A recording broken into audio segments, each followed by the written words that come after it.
After spending more than 7 years in space and traveling nearly 4 billion miles, a capsule containing precious asteroid samples will return to Earth today as part of a NASA mission.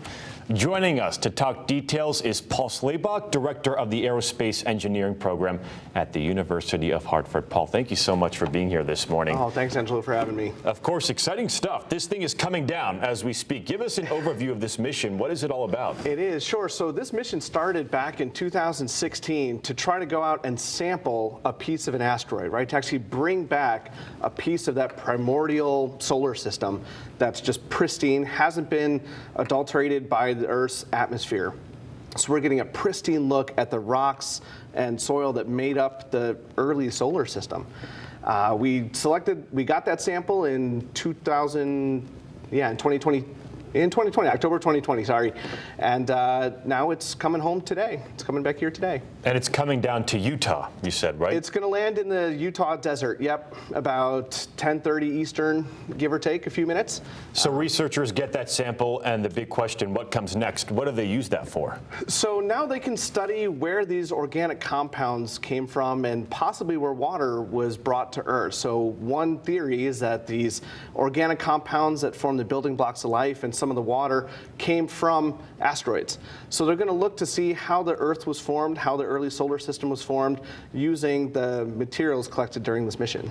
And why is that such a big deal? Has something like this ever been done before? So there has been missions to bring back asteroid samples. Japan brought back about a 5-gram sample. We're bringing back over 250 grams. So the Japanese mission brought back about 2 sugar packets worth of material. We've got a half a pound coming back.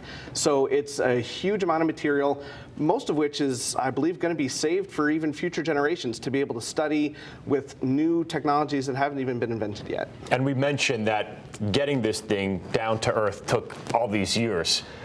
Is it going to take just as long to kind of study this and do research with it? Oh, of course, yeah. It's going to take a long time. We're going to be studying this for a very long time, and that's the idea, right? As new technologies and new analysis techniques are developed, we can use them on the pristine samples that we've saved from this mission. And over the past few years, we've been reporting on this kind of surge in space exploration and this new frontier of space exploration. Absolutely.